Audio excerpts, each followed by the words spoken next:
Hello po sa inyong lahat mga ka-crypto. Ako po si Pinoy Crypto Trader at sa video na ito ay atin pong pag-uusapan ang isang interesting na discussion dito. Ayan, na pinag-uusapan po nila dito sa community ng Shiba Inu. Ito po yung tungkol sa North Korea na kung saan ay sila po ay nakapagnakaw ng napakaraming amount ng cryptocurrency. Ayan. Kaya ang tanong dito ay paano kaya nangyari ito?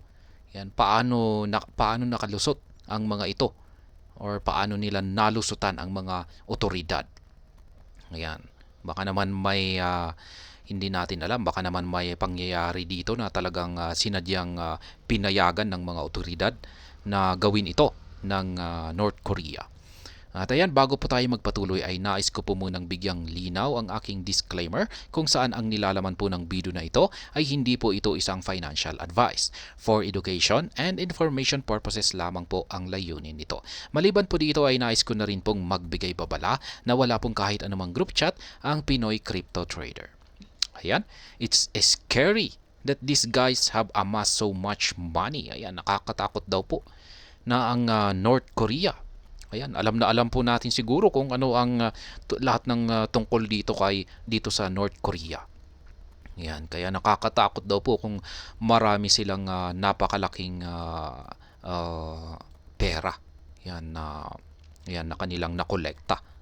Yan, I feel like their hackers in the country must be living like kings. Ayan, parang nararamdaman daw niya na yung mga hackers ng North Korea ay meron silang parang yung kanilang living style ay parang mga hari. Yan, ibig sabihin ay talagang yung kanilang kasi ang lalaki ng kanilang mga nananakaw, ayan, ng mga crypto. I'll drop the info in the comments. What kind of money you could buy the moon? Ayan. Nothing in North Korea happens without Kim. Yan, not knowing about it. They most likely work for Kim. Ayan, lahat daw ng mga nagaganap na pangyayari sa bansang North Korea ay kontrolado ni Ginoong Kim. Ayan, yan po siya. May gumagalaw pa. Kala ko larawan lang ito. I also believe this is state-sponsored or even an undercover agency. Internet is not generally available outside state institution in DPRK and is strictly monitored at that. So it must be like you wrote. Ayan. Sabi rito ay yan nga. Maaring nangyari ito sa yung state-sponsored at maaring isa itong undercover na agency.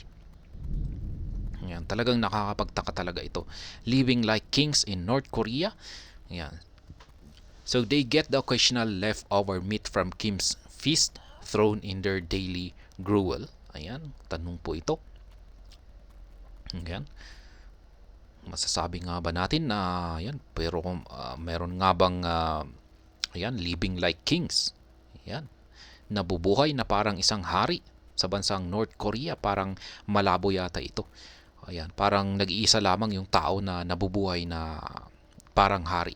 At yan ay walang iba kundi si Kim. Which authorities allowed it and how should they stop it? Ayan. Sino daw yung mga authorities ang pumayag na mangyari ito? Ayan, at paano nga ba mapigilan ito? Kasi kung pag hindi po talaga mapipigilan ito ay talagang yayaman ang bansang North Korea at hindi po maganda yan. One of the greatest strengths of crypto is the inability of governments to control it. Yan, totoo po yan. Ang isa po sa magandang bagay sa mga cryptocurrencies ay wala pong kakayahan ang government na kontrolin ito. Kaya nga yung mga government ay halos karamihan sa mga governments ay ayaw nila. Hindi po sila payag or panig sa mga cryptocurrencies. One of the greatest weaknesses of crypto is the inability of governments to control it. Yan. Walang control kasi ang mga cryptocurrencies ay mga decentralized. Yan, karamihan po sa mga ito ay mga decentralized. Ayan. Once it becomes safer for the average uneducated person to use, crypto will be unbelievable. Ayan, it will just take time and a bit more innovation before it is there. Yan po talaga ang crypto currency. Authorities, ayan, isang hindi po siya naniniwala na ayan, authorities na may kinalaman daw ang authorities dito. Ayan, I wouldn't be surprised considering how many scams are posted on Reddit every day. They have to be successful some of the time. I imagine it's similar on X Twitter. Yan, sabi naman po dito ni Dutch Day Afternoon ay hindi na raw po siya nasusurpresa kasi ang dami pong mga scammers talaga, lalong-lalo na dito kay Reddit. Halos araw-araw na kanyang nakikita ito. Kaya syempre sobrang dami ng mga scam na ito ay imposibleng walang ni isa na kanilang mabiktima. Yan, sa katunayan ay marami talaga silang nabibiktima. Ayan, ayan nga, ito po yung article, ayan, balita tungkol sa pinag-uusapan dito na ayan, ninakaw ng bansang North Korea na mga crypto. Ayan, people to focus on their own greed. That's the real FOMO. Ayan, sabi niya, talagang yung mga tao ay nakatutok lamang sila sa kanilang pagkagahaman. At yan po ang talagang totoong FOMO. Yan, there is no legit authority in North Korea. Just Kim. Yan, totoo po yan. Wala pong legit na authority sa bansang North Korea. Talagang kung ano yung sinabi ni Kim, ay yun na mismo ang masusunod. Ayan. I mean, authorities only have jurisdiction within the country they serve, and even the feds can really touch what goes on in North Korea. So because of that, there's nothing that can be done and no way to stop them without potential massive war. Yan naman po ang sinabi ni GIS5. Ayan, yung mga authorities po natin ay wala po talaga silang jurisdiction or kakayahan. Ayan, sa isang country. Ayan. Maging yung mga feds, ayan, yung mga feds ay wala rin silang kakayahan na pigilan yung kung ano yung pumapasok dito sa bansang North Korea. Kaya wala talaga silang magagawa. Ang tanging posibleng paraan para gawin ito ay ang magkaroon daw ng isang massive na war. Ayan. North Korea, is that you? Ayan. You have to understand they can do whatever they want. They literally regularly explode. Ayan. Yan nga. Yung mga North Korea ay nagagawa po talaga nila yung lahat ng gusto nilang gawin. Ayan, yung kung pag nanonood po tayo ng balita ay tuloy-tuloy nga yung kanilang yung kanilang countries remain poor though. Ayan, they use the stolen cryptos for their nuclear program not to develop the country. Ayan, totoo po yan. Hanggang sa ngayon ay balita po natin ay maraming naghihirap sa bansang North Korea. Yung kanilang mga tao, mga civilian. Lahat po ng kanilang yung kanilang pondo ay nilalagay po nila sa kanilang nuclear program. Kaya yung mga nahahak po siguro nila na mga crypto, yan, mga pera ay linalagay nila dito hindi po para ma-develop yung kanilang country. Yan. So hypothetically, if nuclear war happened and a bunch of electronics in North Korea were destroyed, any digital currency keys would be destroyed, thus gone. Ayan, kung pag nagkaroon daw po ng nuclear war, ayan, at tinamaan ang bansang North Korea, ay yan, masisira daw lahat ng mga electronics. Yan, mga electronics kung saan ay storage ng mga cryptocurrencies ay damay. Yan, mawawala na rin yung mga currency keys. At syempre, mawawala na lahat ng mga cryptocurrencies na hawak nila. Kaya yan naman po ang isang disadvantage ng mga wallet na nakalagay sa mga hardware wallet.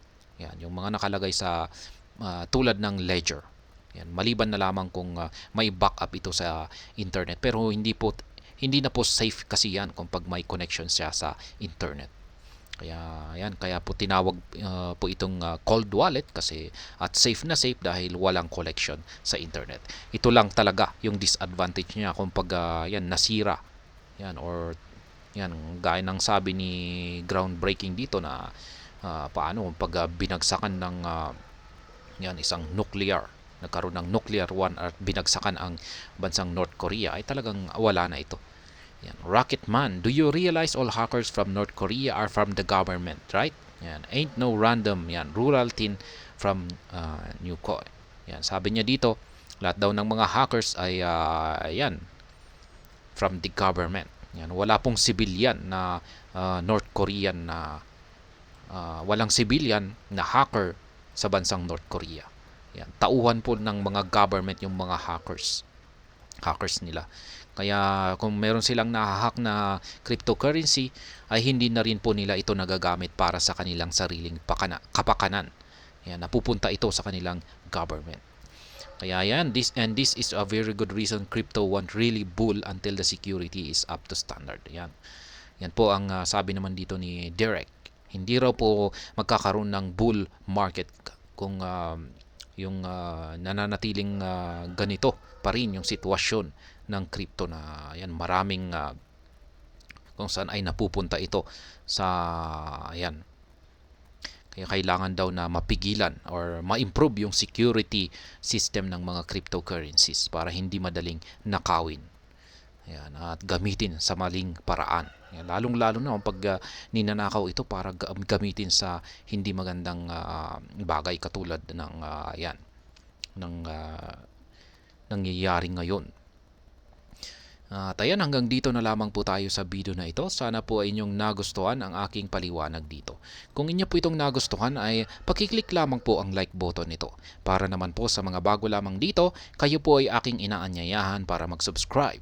Pakiclick na rin po ang bell icon nito dahil ito po ang siyang magsisilbing notification nito sa mga bago kong videos na akin pong ina-upload sa aking YouTube channel na ito. Marami pong salamat sa panunood. Ingat po tayo lagi at God bless po sa ating lahat.